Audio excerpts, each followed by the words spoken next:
la culoare.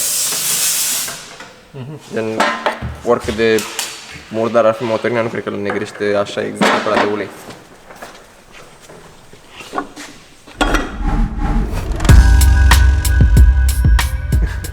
Salutare duleilor și bine ați venit! Azi avem un Passat 2.0 TDI cu o listă mare de lucrări. Lucrarea se va face dacă motorul mai are viață. Într-o primă fază trebuie să stabilim dacă motorul mai duce și dacă mai duce, mergem mai departe cu lucrarea. Așa am stabilit cu omul și așa e și normal. Și până una alta, frații noștri de la Gebo ne-au anunțat ca o campanie la un recuperator pneumatic. Câți litri au ale noastre, Alina? 60 de litri? 60 de litri, a? Ăsta are 80. Și e la un preț foarte bun față de prețul de listă. Noi am dat deja comandă. Poate până în episodul următor ne și bine ca să-l și punem la treabă.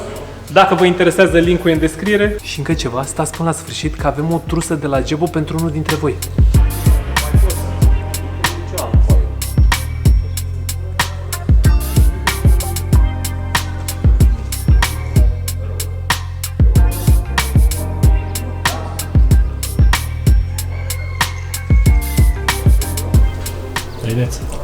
Dimineața. Ești pregătit pentru azi? Vine o super mașină. Da. Neam de lemn tu n-a văzut așa. Neața. Azi avem o zi, să știi. E un fel de vă urăm un Crăciun. Stai așa să mă uit. Da, e zi afară. Perfect, până aici totul e în regulă. Mai departe... S-au pus LED-uri în loc de geamuri aici. De fapt, sunt unii cu lumini afară și... Ia dă mai mică. Da. S-a făcut întuneric. Deci azi avem o noapte. Și gata, e noapte. Așa. Hai să facem înapoi zi acum. Zi. Gata. Ce zic? Ce? Ce să zic, mă? Zi ce mașină băgăm Passat. Ce mașină băgăm Passat? Am simțit un jughe aici. Hai că a venit Passat. Te-ai pasat tu? Stop.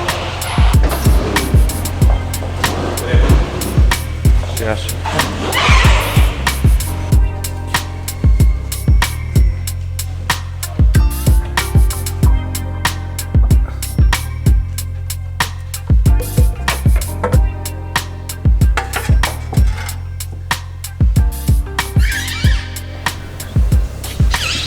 Nu stau sistemul ăsta. Și eu cu o întrebare. M-am ruginit. Ce e chestia asta de aici?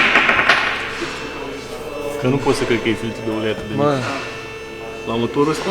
da, dar văd că e ca AND asta. A, e filtrul de ulei sport. Da. Adevărat că e mic comparativ cu ce deasupra. Și deasupra fiind un 3,7 V6. Da. Recomand un kit de accesorii. Dacă te uiți un pic aici, mașina a stat la un moment dat sau a fost spălat de la motor sau ceva și vezi la ruginirul ăla. Și s-a curățat de pe ea, dar în schimb încă a rămas cu defecte. Vezi? Se vede rugine și adâncituri, vezi? Ideea e că și rolele astea, alte cu caneluri, sunt cam la fel, îți faci ruginite înăuntru. Și asta o să afecteze, gen, în timp. O să afecteze cureaua. Uite, vezi toată asta de pe șuruburi? Vezi? Uite cum se vede aici, pete. Vezi? Și pe capace la fel. Treaba e că în momentul în care speli mașina și așa, astea nu ruginesc, ce fac floarea asta deasupra, gen. Și de asta zic că la un moment dat, cred că a fost spălat.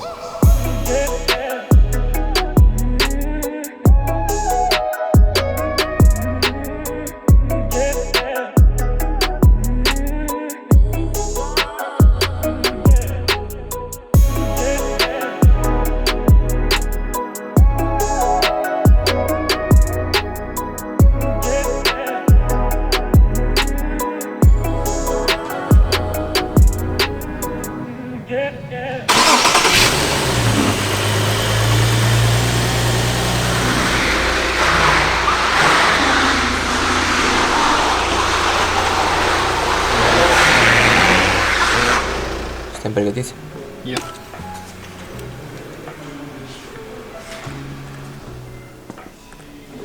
Deci, până unde? Eu...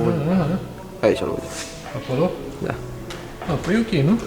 Cred că are undeva la Nu? E 5. Până acolo. 5 jumătate, da, n-aș mai avea până aici mult. Păi altfel ce făcea așa? Păi da.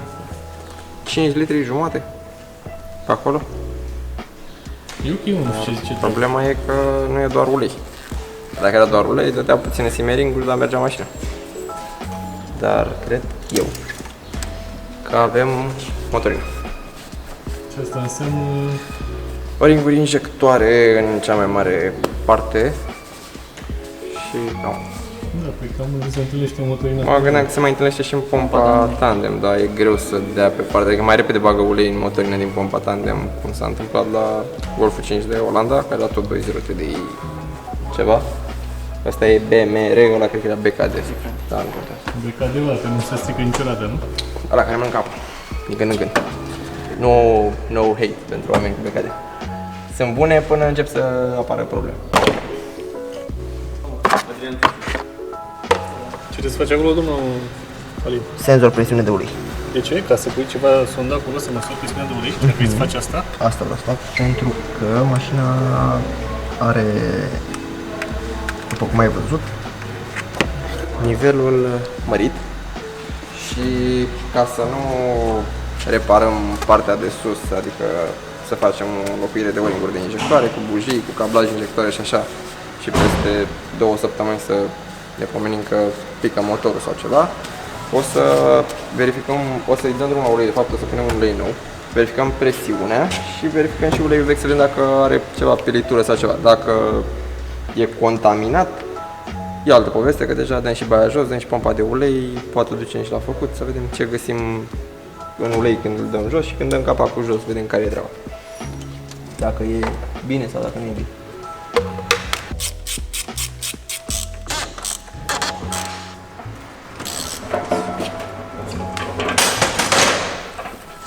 Pare ok, să știi. Sunt șanse ca motorul să n-aibă nimic, dar clar mersul ăsta cu motorină în ulei a afectat. L-a spălat bine. L-a spălat, poate și un pic la turbo, poate și un pic în pompă, un pic sus partea de axe și așa. Poate auto-ungere mai slabă. Wow. Avem prima dată astea de aici. Bucșele astea care sunt rupte. Avem burduful de aici. Burduful de la capul de bară. Și pe partea cealaltă la fel. Dar nici nu mai contează că nu schimb doar, nu? Da. Și ulei de pe partea cu distribuția. Dar pare să vină și de sus. Oricum, la intrarea de capac înlocuim.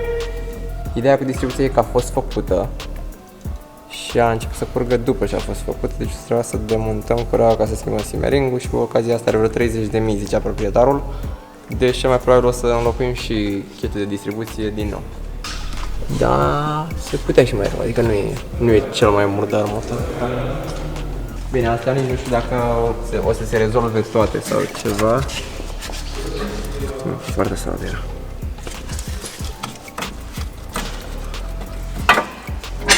Urmează cu sunetul ăla. Uite aici. Aha, e bine. Deci să trebuiască rezervate și asta. Rezervă. Mai are o spiră când se duce, pentru că îmi pui greutate sau ceva. Și trebuia să făcute mai multe operații la mașină, dar o să începem cu partea cu motorul ca să ne asigurăm că e tot ok, ca să știm dacă mai merită sau nu, sau nu știu, poate trebuie făcut ceva mai grav la partea asta. Deci ăsta e un Passat cu o a doua șansă la viață. Da. Un Passat. Chiar ține-le. Da, și v-am zis că nu a fost foarte întreținută în ultima perioadă cel puțin, deci ar vrea să facă cam tot ce are de făcut și să vedem ce este. Passaturile sunt bune. Ce mașină ai, Aline? Passat B55.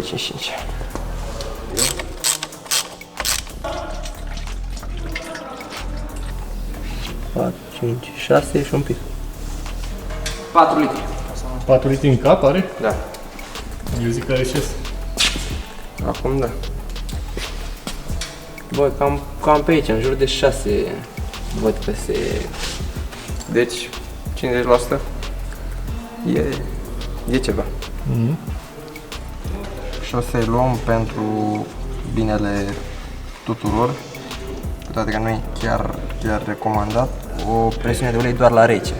Adică, neavând probleme cu presiunea la cald, cum a fost A5-ul, adică ele ori au, ori n-au. Adică ori e din pompă clar, ori nu e.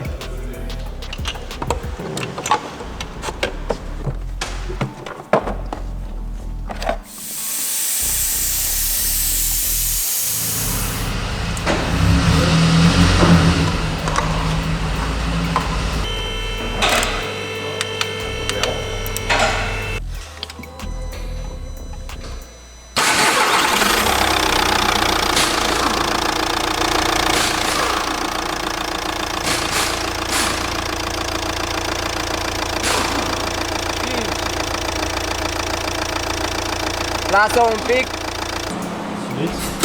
Da, e trebuia să aibă 2 bar la 2000 de ture. La 2000? Da. La benzină aveam mult, dar acolo zice cu uleiul la 80 de grade. Dacă am eu cu uleiul la 80 de grade, sunt șanse deja să bagem motorină nouă peste ulei și nu facem nicio combinație. Deci schimbăm o-ring-urile ca să nu mai bagem motorină și o mai încălzim o dată după, să vedem care e presiunea. Cu totul ok, ne asigurăm. Și dacă totuși nu are suficientă sau ceva, dăm bani să pompa adusă la făcut.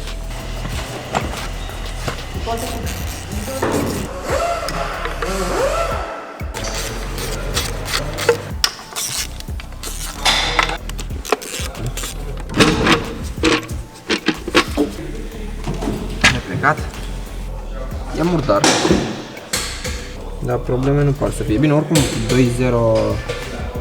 în 16 valve, adică cu 2 arbori cu camera a fost mult mai puțin problematic pe partea asta de axe și tacheți. Deci, după discuții cu clientul, domnul Alin ne prezintă starea. Unde am rămas când am vorbit ultima dată, Raș? E ultima dată, adică acum câteva secunde. Acum câteva secunde. Deschisese ei aici. Și am constatat că e totul ok. Și a rămas să vorbesc cu omul, să zic că motorul pare în regulă și să vedem ce facem și ce nu facem. Mașina are o ofertă de preț, de fapt un deviz de reparație destul de mare, cu tot ce ține de articulație și așa, și am hotărât împreună cu clientul să facem mai întâi ce ține de motor, asta însemnând o-ring-uri de injectoare cu pompă de vacuum, pentru că mașina bagă și motorină în ulei și ulei în motorină. Adică cu dânsă. Da, pompa de acolo, Garniturile garniturile de la injectoare, cablajul, bujiile, înlocuire șuruburi injectoare și șuruburile de la culbutori, cu reglaj de injectoare, cu garnitură de capac, distribuția deoarece pierde simmering-ul de jos și o să trebuiască făcută și să verificăm dacă a fost majorat prezonul de la rola întinzătoare. Asta e o chestie a lor. Da, de la 2.0 cu 2 axe și cam atât pe partea de motor. După rămâne să o pornim și să o încălzim la 80 de grade să vedem presiunea uleiului la cald. Ne-am luat-o la rece, dar nu puteam să o încălzim deoarece ar fi ugat prea multă motorină în ulei și am fi riscat să stricăm uleiul nou. După ce facem treaba asta și luăm presiunea, vedem dacă e totul ok pe partea de motor, adică dacă presiunea e bună, mașina pleacă și revine peste ceva timp, nu știu, o lună, 2, ca să continuăm operațiunea pe partea de articulație. Dacă nu e bună, dăm baia jos și ducem pompa la făcut. Că asta ar fi singura chestie care s-ar putea întâmpla, să fie și pompa văzată. Atât. În rest, îi dăm bătaie și vedem ce este. I can do this with my eyes closed. It's too easy. It's too easy. I can do this with my eyes closed. It's too easy. Too easy. It's too easy. I've been there, done it, seen it. Boy, all that like Keenan. Still got crack, they fiendin'. Flow still hot like Phoenix. Shine so bright, I'm gleaming. This off top, I'm tweaking. Fresh out the rat like Neiman. And I'm still tryna fight my demons. Cause we all gotta act like Tina. That's why I gotta ride with the Nina. Outside is Și aici are garnitură. Garnitură care, după cum se vede pe partea dinspre chiuloasă, pierdea ulei. Din păcate și din fericire în același timp, garnitura asta nu se găsește de înlocuit. Dacă s-ar fi găsit ca piesă de înlocuit garnitura de aici, cel mai probabil majoritatea oamenilor, inclusiv eu, am fi înlocuit doar garnitura asta, dar prin înlocuirea cablajului cu totul eliminăm alte probleme care ar putea să apară pe viitor, de exemplu contact imperfect la unul din injectoare sau la una din bujii. Deci e mult mai ok de schimbat cu totul, chiar dacă pe moment pare o achiziție care nu-și merită, ca să zic așa, că e destul de scumpicel. It's too easy. Too easy. I can do this with my eyes closed. It's too easy. It's too easy. I can do this with my eyes closed. It's too easy. It's too easy. I can do this with my eyes closed. Că la un moment dat când se slăbesc șuruburile sau ceva cu ani, în cazul în care nu se face operațiunea asta, începe și joacă acolo și apucă să facă o uzură aici. Și dacă face o uzură în metal, clar și O-ring-ul e afectat și când joacă el poate să transmite pe lângă.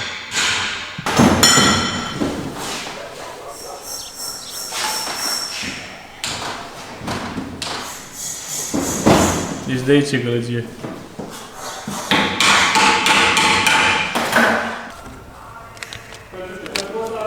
O pungă în altă pungă. Astea două de sus, unul mare, unul mic și cu cealaltă pastiluță de aici. Okay. Că marginea astea aici se cunosc drepte și aici deja au ajuns la extremități. Okay.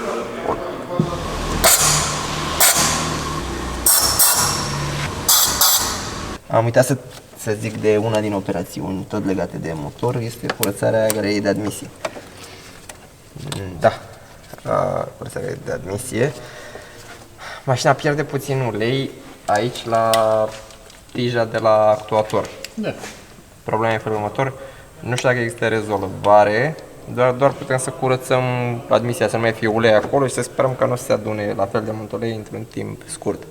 Adică dacă turbina e în parametri și epuratorul, n-ar avea de ce să bage ulei pe partea asta de admisie sau poate să adune în câțiva ani sau ceva, dar pe moment o să fie ok.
Legat de uleiul de aici, eu am crezut că vine de la Simering.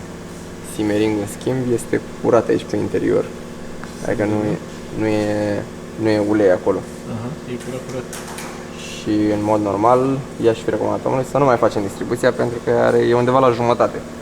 Dar curge pompa de apă. Nu știm nimic de prezonul de la rola întinzătoare, dacă a fost majorat sau nu. Din rola asta a ieșit vaselina, din rola de sus, care nu știu dacă se vede, a ieșit vaselina. Deci ajungem la concluzia că ar fi totuși mai bine de făcut distribuția și de luat o grijă. Adică știm că e făcută cu majorarea prezonului, cu înlocuirea rolă, pompă de apă și tot ce trebuie. Asta cât are? Are undeva la peste 30.000, adică e trecută și în jur de 3 ani. Adică e trecută de jumătate, ca să zic așa. Pe undeva tot Fără să dăm suport afară. Deci am făcut treaba asta ca să nu mai desfac suportul și să pot să umblu la Simering la nivelul de lucru. Așa, dacă aș fi dat suport, ar trebui să mă chinui pe... Deci tot schimb și Simering. Păi îl schimb ca să... El acum nu curge, dacă începe să curgă peste 20.000, o să trebuiască demontat din nou distribuție, curea, dată jos și tot așa. Și nu e ok. Adică îl schimb să fie făcut acum și să știm că nu mai avem treabă. Iarăși, nu e o Oricum umbli acolo și e o gălăgie de bani. Da, da, bine, smirim în sine puțin. Și manopera, adică deja demontam cureaua și așa, mai am un șurub pe care îl pot tracta.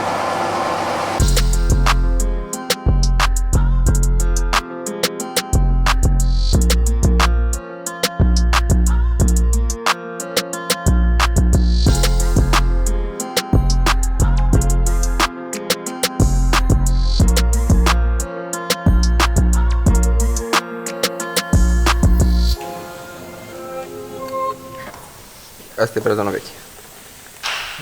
Urmează să trecem la de care prezon? Nu. Prezon stock, dar de ce motor? Unul bun. E unul nou. Întreabă-l pe Dragoș, chiar lângă mine la calculator, de care prezon acum. M de 8 ori 10. Nu. Am intrat pe seria de 6 la WX, fără mișto. Deci mie unde sunt piesele alea, dar aveam niște piese aici.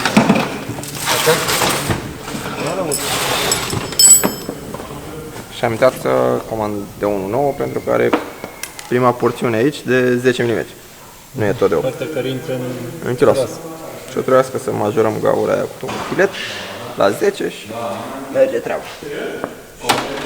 chestia asta se face Pentru că de la vechime și de la vibrații și pentru că e mai mic decât e la 1.9 care are o singură axă, se smulge din chiuloasă. E filetul atât de mic acolo încât se smulge și nu își dorește nimeni să se smulgă de acolo, că se duce distribuția, supapă, chiuloasă.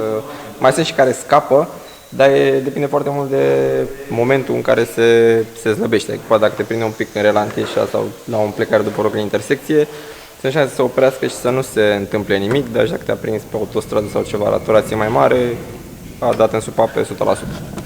Deci, neapărat la fiecare distribuție, la motoarele cu două axe, la 2.0 TDI, pompe diuze, că doar la asta e problema, majorată gaura din chiloasă și pus prezon de 1.9 sau de 2.0 cu o singură axă. Și dacă l-ai făcut odată, E suficient. Și eventual verificat la modul să nu se miște, să nu se slăbească sau ceva. Dar el are o strânge, 15 minute sau ceva, dacă l-ai strâns acolo, n-ai treabă cu el. Pentru că după ajunge rola și se strânge în chiloasă, adică n-are o problemă. Și așteptăm să vină Oxam cu prezon.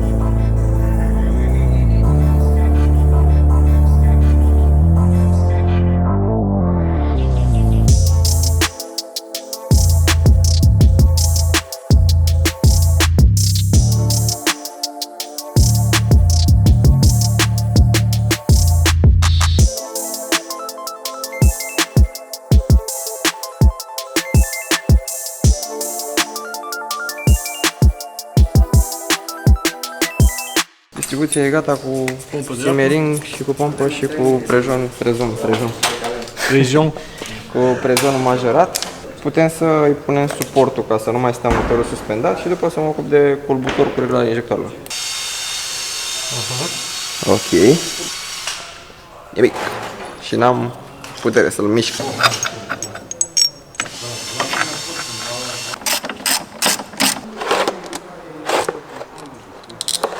Asta e garnitura de care ziceam, care nu se poate înlocui separat, cu siguranța cealaltă care vine aici. Da.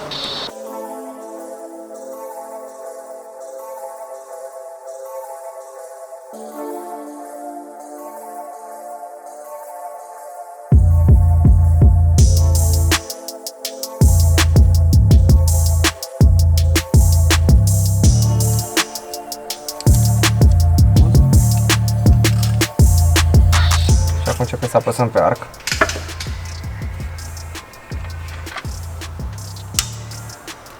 Nivelul maxim și apoi 180 de grade înapoi. E în poziția asta, venim cu el în poziția asta aici. Hop. Apropiem piulița, o ținem un pic fixă și după ce le facem pe toate le dăm 30 de minute. Maxim. Deci facem 180 de grade. Apoi pe uliță. Magnetic imbusul. Era următorul ăsta. Și asta le faci de tot. Da.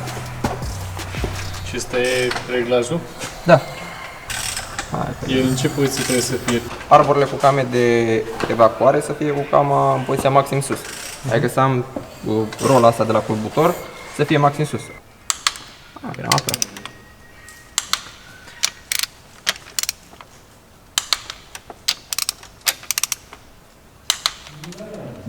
Deci ăsta e cablajul. Și asta e siguranța care vine din exterior, care îl ține tras practic în garnitură aici.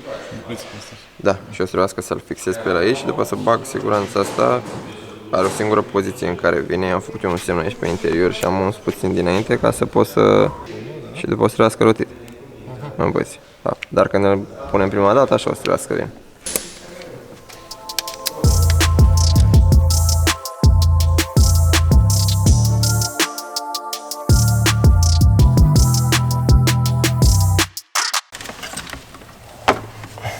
Și aveam și toată partea de jos plină de ulei, adică nu pierdea doar la garnitura mare ulturoasă, pierdea și din corpurile ei. Și automat, dacă s-au pus garniturile încât să curgă în exterior, se amestecau și în interior. Partea asta, din păcate, nu face doar puțină motorină, puțină ulei în motorină, ci ajunge la unele mașini ulei și în instalația de vacuum, chiar dacă pare greu de crezut, dar se duce în turumba de la servofrână. Și nu e ok, că acolo e o membrană de cauciuc, care în contact cu uleiul se înmoaie și nu mai face treabă. Odată la ceva timp trebuie să înlocuite și pompele astea. Tandem. Recondiționatul nu știu dacă sunt băieți care se ocupă. Noi, când am încercat să înlocuim garniturile, de exemplu, la pompa mea sau ceva, le-am înlocuit pe toate, tot au avut probleme, adică nu s-a rezolvat definitiv cu tot ce a avut ea, cu garniturele, cu tot, cu o-ring-uri, cu așa, nu s-a rezolvat problema definitiv. Adică tot la înlocuirea pompei am ajuns.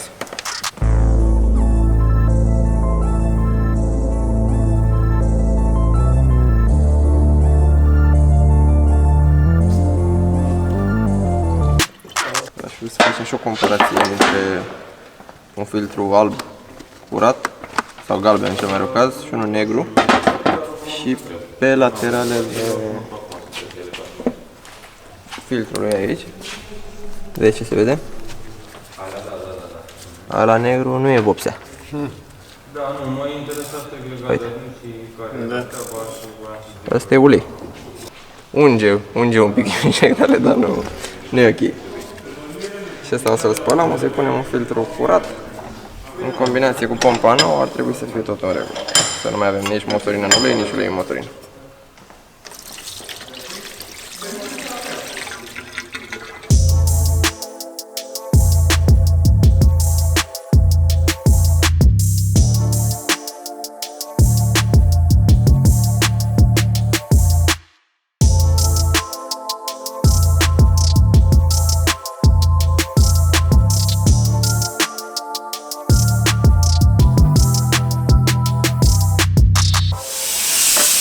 La culoare. Gen, oricât de murdar ar fi motorina, nu cred că îl negrește așa exact ăla de ulei.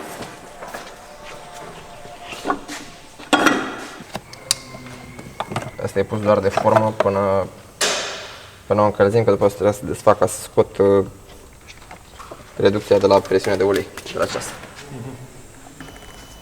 Ia vezi că n-are erori, n-are asta.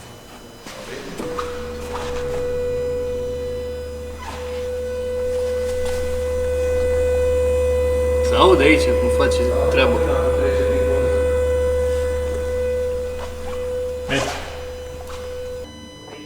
Dă-i!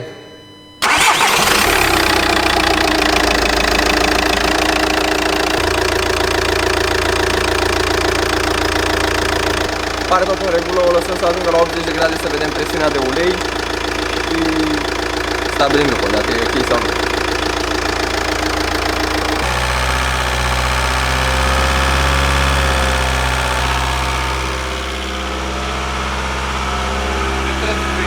2 bani. 4. Ai 4 bani. Deci aveți prețul. Deci e ok. Nu mai dăm baia jos și nici pompa. Și mașina urmează să vină peste o lună, două, pe partea de articulație. Că avem de făcut și pe partea de față și pe spate și... Motorul trăiește. Da. Și pare să fie ok. O să recomandăm omului să facă totuși următorul schimb de ulei un pic mai repede decât ar fi normal, adică nu știu, un 5, 6, 7, 8 mii maxim în funcție de când se merge cu mașina. E maxim o dată uleiul să fie totul 100% sigur. Apă pe aici, pe te. Și la sfârșit de material, vrem să ne scrieți jos în comentarii fiecare dintre voi de ce credeți că merită să mai băgați bani în mașina voastră. Scrieți-ne jos acolo. Unul dintre voi o să câștige trusa asta. Bă, stai mă puțin, mă, ca să fie oamenii organizați și un organizator. Că dacă începi să repari, trebuie să pui și șuruburile, piulițele frumos acolo. Deci scrieți acolo jos în comentarii și ne vedem în episodul următor. Pa, pa!